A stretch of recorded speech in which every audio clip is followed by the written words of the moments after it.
Friends, அஸ்ஸலாமு அலைக்கும். இன்றைக்கி நம்ம சூப்பரான கிறிஸ்பியான ஒரு ஸ்நாக்ஸ் தான் பார்க்க போகிறோம். இது பேர் வந்து சம்சா தூள் சொல்லுவோம் எங்கள் ஊர் பக்கம். உங்கள் ஊரில் இது மாதிரி ஸ்நாக்ஸ் கிடைக்குதான்னு சொல்லிட்டு கமெண்ட் பாக்ஸில் சொல்லுங்கள். அப்படியே நம்ம சேனலில் மறக்காமல் சப்ஸ்கிரைப் பண்ணிக்கோங்க. அப்போ தான் உடனே வீடியோ கிடைக்கும். இப்போ நம்ம எப்படி செய்கிறதுன்னு பார்ப்போம். இதுக்கு வந்து நான் 1/2 kg மைதா எடுத்திருக்கேன். இந்த 1/2 kg மைதா நல்லா சலிச்சு எடுத்திருக்கேன். இதில் நான் தேவையான அளவு உப்பு சேர்த்துக்கிறேன். உப்பு சேர்த்து சர்க்கரை 1/4 டீஸ்பூன் சேர்த்துக்கிறேன். சர்க்கரை அதிகமாக சேர்க்கக்கூடாது, இல்லைன்னா ஸ்வீட்டாக ஆகிடும். சர்க்கரை கம்மியாக சேர்த்தா தான் நல்லாயிருக்கும். சர்க்கரை ஏன்னா சேர்த்தா பொறன்னு இருக்கிறதுக்கு தான் அது சர்க்கரை சேர்க்குறோம். இப்போ நம்ம தண்ணி சேர்த்து சப்பாத்தி மாவு பதத்துக்கு நல்லா பிசைஞ்சிப்போம்.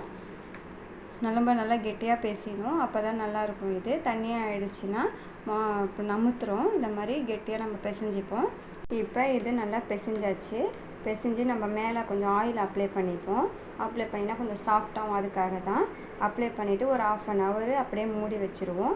ஏன்னா அப்போ தான் நம்ம வாட்டும் போது அந்த பேப்பரு நல்லா சாஃப்டாக இருக்கும், நல்லா பொரிக்கும் போதும் கிறிஸ்பியாக இருக்கும். அதுக்காட்டி நம்ம மசாலா ரெடி பண்ணிப்போம். இப்போ நான் வந்து 50 கிராம் மல்லி எடுத்துருக்கேன், முழு மல்லி. இப்போ அதை ஒரு பிளேட்டில் போட்டுப்போம். அதுக்கப்புறம் ஜீரகம் 50 கிராம் எடுத்துருக்கேன், அதையும் நம்ம சேர்த்துப்போம். மிளகு 25 கிராம் எடுத்திருக்கேன். ஒரு பட்டை பெரிய சைஸ் எடுத்திருக்கேன். 3 ஏலக்காய் எடுத்திருக்கேன். கிராம்பு 4 எடுத்திருக்கேன். காஷ்மீர் மிளகாய் 5 எடுத்திருக்கேன், ஏன்னா அது கலருக்கு கொஞ்சம் காரமாக இருக்காது. பட்டை மிளகாய், நார்மல் பட்டை மிளகாய் 2 எடுத்திருக்கேன். இப்போ நம்ம வானல் வச்சு வானல் நல்லா சூடான பிறகு நல்லா வறுக்கணும். இது ஏன்னா பச்சை வாசனை போகிற வரைக்கும் வறுக்கணும், நல்ல ஸ்மெல் வரணும். இதில் லேசாக வறுத்து போட்டிங்கன்னா, ஏன்னா நம்ம மசாலா அப்படியே போடுறதுனால இது வேக வைக்க போகிறதில்ல, அதனால் ஸ்மெல்லு பச்சை ஸ்மெல் அடிக்கும். இது நல்லா பொன்னிறமாக வறுக்கணும். இந்த ஜீரகம்லாம் வெடித்து வரும்ல, அந்த அளவுக்கு நம்ம வறுக்கணும், அப்போ தான் நல்லா வறுப்படும். நீங்கள் மிளகாய் வறுத்து எடுத்துகிட்டு கூட நீங்கள் மற்ற மசாலாலாம் வறுத்துக்கலாம். இப்போ எல்லாம் வறுத்து ஆற வச்சு இப்போ நல்லா பவுட்ரு பண்ணிப்போம். நல்லா ஃபைன் பேஸ்ட்டாக அரைச்சிக்கணும். இப்போ அரைச்சி எடுத்துப்போம். எடுத்து இதை அப்படியே மூடி வச்சிடணும். இது ஓப்பன் பண்ணக்கூடாது. நீங்கள் ஓப்பன் பண்ணி பாக்ஸில் மாற்றிங்கன்னா அது ஸ்மெல்லாம் போயிடும். இப்படியே மூடி போட்டு வச்சுருங்க. இதை நம்ம மசாலா சேர்க்கும் போது எடுத்துப்போம். இப்போ வந்து நான் வந்து ஒரு தவா வாங்கியிருந்தேன், இரும்பு தவா ஒன்று வாங்கியிருந்தேன். நல்லா செம்ம வெயிட், என்னால் தூக்கவே முடியல. 3.5 கிலோ இருந்துச்சு. அது 400 700ன்னு சொன்னாங்க. அது 400 கொடுத்தாங்க. ரொம்ப பிடிச்சிருந்துச்சு எனக்கும், அதனால் வாங்கிட்டேன். சரி ஃபஸ்ட்டு யூஸ் பண்ணலான்னு சொல்லிட்டு நம்ம சீசனிங் பண்ணுறேன். முதலே ஏற்கனவே ஒரு வீடியோவில் நான் சொல்லியிருக்கேன். அதே மாதிரி சீசனிங் பண்ணி எடுத்துக்கிட்டேன்.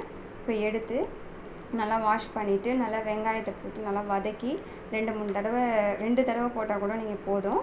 ஆயில் போட்டு வெங்காயம் போட்டு வதக்கி எடுத்து வச்சுப்போம். எல்லாம் தொடச்சி வச்சாச்சு. இப்போ நம்ம மைதா சூப்பராக நல்லா சாஃப்டாக ஆகிடுச்சு பாருங்கள். இப்போ நம்ம இது சின்ன உருண்டையாக போட்டுப்போம். நார்மல் சைஸு உருண்டையே போதும். இப்போ நீங்கள் சப்பாத்திக்கு எந்த அளவு போடுறீங்களோ அதை மாதிரி எடுத்துக்குங்க. பாருங்கள், இப்போ சப்பாத்திக்கு இந்த அளவு எடுத்தாச்சு. இப்போ நம்ம இது எல்லா மாவையும் அதை மாதிரி உருண்டை போட்டு எடுத்துப்போம். எனக்கு வந்து ஒரு 20-25 உருண்டை கிட்ட வந்துச்சு. இது 1/2 kg செஞ்சாலே ஒரு 10 பேர்கிட்ட சாப்பிட்லாம். ஒரு 3-6 months கூட வச்சு சாப்பிட்லாம். இப்போ உருண்டையை போட்டாச்சு. பாருங்கள், ஒன்றோட ஒன்று ஒட்டாமல் வச்சிடுங்க, இல்லை கொஞ்சோண்டு மாவு தூவி கூட வச்சிடலாம். இப்போ எடுத்தாச்சு. இப்போ நம்ம தொடு மாவு எடுத்துப்போம். தொடு மாவு எடுத்து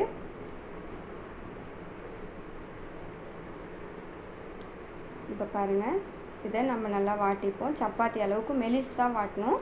நீங்கள் மொத்தமாக வாட்டினீங்கன்னா நீங்கள் பொரிக்கும் போது ரொம்ப நமுத்து போன மாதிரி இருக்கும். நல்லா மெலிசாக வாட்டினா தான் நல்லா பொறன்னு இருக்கும். இங்கே பாருங்கள், இதை மாதிரி நல்லா மெலிசாக வாட்டி எடுத்துக்குங்க. ஏன்னா நம்ம 1/2 hour ஊற வச்சதுனால இது நல்லா சாஃப்டாக வருது பாருங்கள். இப்போ வாட்டி எடுத்து போடணுன்னா அதுக்கு இடையில நம்ம தவா வச்சு சூடாகிட்ருக்கும். தவா நல்லா சூடாகணும். அப்போ தான் இது வந்து நம்ம வாட்டி எடுக்க முடியும். அதில் லேசாக எண்ணெய் ஆயில் கையில் சேர்த்துட்டு ரொம்ப தேய்க்கக்கூடாது, லைட்டாக தேய்ச்சா போதும். இப்போ தேய்ச்சி அதே மாதிரி இன்னொரு உருண்டையும் எடுத்து நம்ம எல்லாத்தையும் அதே மாதிரி ரெடி பண்ணி வச்சுப்போம். பாருங்கள், ஒட்டாமல் செய்யணும். ஒட்டுனுச்சுன்னா அப்புறம் தாள் ஒன்றோடு ஒன்று ஒட்டிக்கணும். இப்போ நம்ம சம்சா தாளுக்கு எப்படி ரெடி பண்ணுறோமோ அந்த மெத்தட் தான் இது. நான் வந்து சிங்கிளாக ரெடி பண்ணுறேன். சம்சாக்கு வந்து மொத்தமாக ஒரு 5-6 வச்சு ரெடி பண்ணுவாங்க. ஆயில் சேர்த்து பவுட்ரு மைதா சேர்த்து மேலே வச்சு வாட்டி எடுப்பாங்க. நான் அப்படியே சிங்கிளாக தான் எடுக்கிறேன். இப்போ தவா நல்லா சூடாகிடுச்சு. சூடான பிறகு நம்ம ஒரு தாளாக போட்டு வாட்டி எடுத்துப்போம். லைட்டாக எடுத்தால் போதும். ரொம்ப சப்பாத்தி அளவுக்குலாம் நம்ம வாட்டி எடுக்கக்கூடாது. இப்போ பாருங்கள், லைட்டாக இந்த பக்கம் ஒரு திருப்பு, இந்த பக்கம் ஒரு திருப்பு, அவ்வளோதான். நீங்கள் லேசாக வாட்டிங்கன்னா, ஏன்னா இதை நம்ம பொரிக்க தான் போகிறோம், அதனால் இப்போ பாருங்கள் எடுத்தாச்சு, அவ்வளோதான். இதை அப்படியே எடுத்துட வேண்டியது தான். ரொம்ப சிகப்பாக வந்துச்சுன்னா ரொம்ப கருகிடும் பொரிக்கும் போது. இப்போ எடுத்துடலாம். இப்போ அதே மாதிரி நம்ம எல்லாத்தையும் செஞ்சு வச்சு ஒரு 25 பீஸ் இருக்கும் அதில், அது எல்லாத்தையும் நம்ம இதை மாதிரி லேசாக வாட்டி வாட்டி எடுத்துப்போம். இப்போ பாருங்கள், இதை மாதிரி தான் நல்லா வாட்டி எடுத்துப்போம். ஏன்னா தவாவில் ஒட்டாது. நீங்கள் கொஞ்சம் ஆயில் சேர்த்துருக்கிறதுனால அது கொஞ்சம் கிறிஸ்பியாக வர மாதிரி இருக்கும். அப்போ உடனே எடுத்துருங்க. இப்போ பாருங்கள், நான் எல்லாத்தையும் இதே மாதிரி வாட்டி எடுத்துட்டேன். இது ஒரு ஹாட் பாக்ஸில் வச்சுருங்க, ஏன்னா காஞ்சி போகாமல் இருக்கும். நம்ம வந்து ஏற்கனவே வெங்காயம் கட் பண்ணி ஒரு நாள் வெயிலில் காய வச்சு நான் எடுத்து வச்சுருக்கேன். நீட்டை வாக்கில் வெங்காயம் கட் பண்ணியிருக்கேன். அது இப்போ முந்திரி எடுத்து வச்சுருக்கேன்.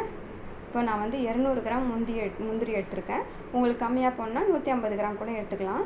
இப்போ ஆயில் சேர்த்து, ஆயில் நல்லா சூடான பிறகு நம்ம முந்திரியை பொரித்து எடுத்துப்போம்.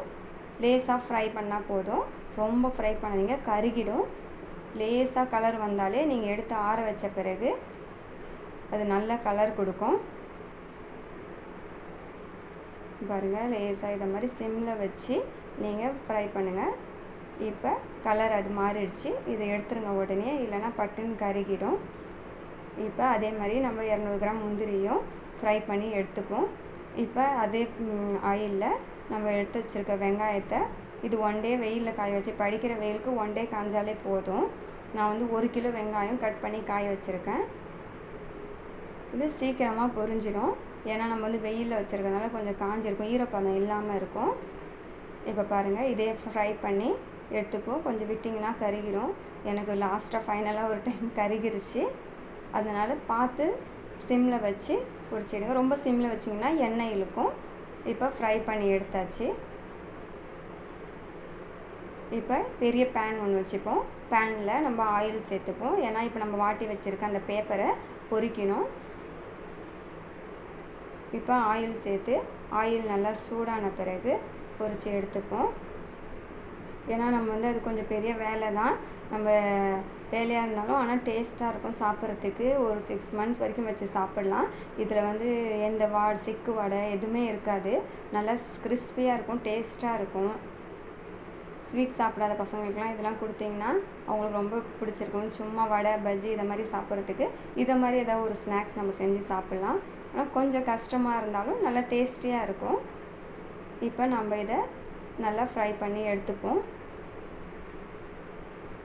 பாருங்கள், ஃப்ரை பண்ணி எடுத்தாச்சு. நல்லா சிகப்பாக ஆகணும், அதுக்குன்னு கருக விட்டுறாதீங்க. இது வந்து எங்கள் ஹஸ்பண்டோட தம்பி தான் கேட்டிருந்தார். ஒரு 10 இயர்ஸ்க்கு முன்னாடி எங்கள் அண்ணன் அங்கே ஃபாரினில் இருந்தாங்க. அப்போ எங்கள் அம்மா வந்து செஞ்சு அனுப்புனாங்க. அதையே அந்த 10 இயர்ஸாக அவர் சொல்லிகிட்டு இருக்காரு, வேணும் வேணும்ன்ட்டு. ஆனால் நான் எவ்வளவோ கடையில் வாங்கி கொடுத்து அனுப்பினேன், அந்த டேஸ்ட்டு அதில் இல்லை, அது எங்கள் அம்மா செஞ்ச மாதிரி தான் வேணும் அப்படின்னு சொன்னாங்க. அப்புறம் நானே சரி ட்ரை பண்ணி பார்ப்போம், ஏன்னா அம்மாவுக்கு வயசாகிறதுனால. இப்போ நம்ம ஃப்ரை பண்ணி செய்ய முடியாத பேப்பர்ஸ்லாம் ஒரு கிளாஸ் வச்சு எல்லாத்தையும் கொஞ்சம் ஒன்றும் பாதியமாக நம்ம உடச்சிப்போம். ரொம்ப நைஸாக பண்ணக்கூடாது, நல்லா இருக்காது. ஒன்றும் பாதியமாக இருந்தால் தான் நம்மளுக்கு சாப்பிட்றதுக்கு நல்லா டேஸ்ட்டாக இருக்கும். இப்போ நான் எல்லாத்தையும் ஒரு பாத்திரத்தில் எல்லாத்தையும் ஒன்றும் பாதியமாக உடச்சிட்டேன். மத்து இருந்தால் கூட நீங்கள் மத்து வச்சு கூட உடைக்கலாம். நான் கிளாஸ் வச்சது எனக்கு ஈஸியாக இருந்ததுனால நான் அதை மாதிரி பண்ணிட்டேன். இப்போ நம்ம ஃப்ரை பண்ணி வச்சுருக்க முந்திரி, ஆனியன் எல்லாத்தையும் அதில் ஆட் பண்ணிப்போம். ஆட் பண்ணி மிக்ஸ் பண்ணிப்போம் எல்லாத்தையும். இப்போ மிக்ஸ் பண்ணி வச்சுருவோம். மிக்ஸ் பண்ணிவிட்டு நம்ம இப்போ மசாலா ரெடி பண்ணி வச்சுருக்கோம், அதுதான் அடுத்தது ஆட் பண்ணுவோம். இப்போ அந்த மசாலா இப்போ தான் நான் அந்த ஜாரில் வச்சது இப்போ தான் நான் ஓப்பன் பண்ணுறேன், ஏன்னா கொஞ்சம் வாசனை போயிடுன்றதுக்காக. அதில் பாதி மசாலா போட்டால் போதும். இப்போ மசாலாவை நம்ம எல்லா இடத்துலையும் ஸ்ப்ரெட் ஆகிற மாதிரி நல்லா குலுக்கி விடணும். ஏன்னா அது குலுக்கி விட்டால் தான் அந்த பேப்பர்ஸ்லாம் அந்த மசாலா ஸ்ப்ரெட் ஆகிருக்கும். அப்போ தான் அந்த ஃப்ளேவரு நல்லா இருக்கும். அந்த மல்லி, மிளகு, ஜீரகம் ஃப்ளேவர்லாம் செம்மையாக இருக்கும். ரொம்ப டேஸ்ட்டாக இருந்துச்சு, எனக்கு ரொம்ப பிடிச்சிருந்துச்சி. எங்கள் நாத்தனாலாம் கொடுத்து அனுப்பினேன், அவங்களும் நல்லா இருந்துச்சுன்னு சொன்னாங்க. இதில் ஒரு ஆப்ஷன் என்னென்னா, இதில் கபாப்னு சொல்லுவாங்க. இது வந்து கறியில் ஆட்டுக்கறி, மாட்டுக்கறி இது மாதிரிலாம் போடுவாங்க. இது ஆட்டுக்கறியோட கபாபு. இன்ஷா அல்லாஹ் இந்த ரெசிபி ஒரு நாளைக்கு நான் போடுறேன். இது வந்து நான் ஃப்ரை பண்ணி அதில் ஆட் பண்ணிக்கிறேன். இதுக்கு ஆப்ஷன் தான், உங்களுக்கு வேணும்னா சாப்பிட்லாம், நான்வெஜ்ஜாக இருந்தால் சாப்பிட்லாம், வெஜ்ஜு இருந்தால் நீங்கள் ஆட் பண்ண தேவையில்லை. இன்ஷா அல்லாஹ் இந்த ரெசிபிலாம் உங்களுக்கு பிடிச்சிருக்குன்னு நினைக்கிறேன். பிடிச்சிருந்தால் லைக் பண்ணுங்கள், ஷேர் பண்ணுங்கள், மறக்காமல் செஞ்சு பாருங்கள். அதுக்கு மறக்காமல் சப்ஸ்கிரைப் பண்ணிடுங்க. அஸ்ஸலாமு அலைக்கும், பாய் பாய். நெக்ஸ்ட் வீடியோவில் பார்ப்போம்.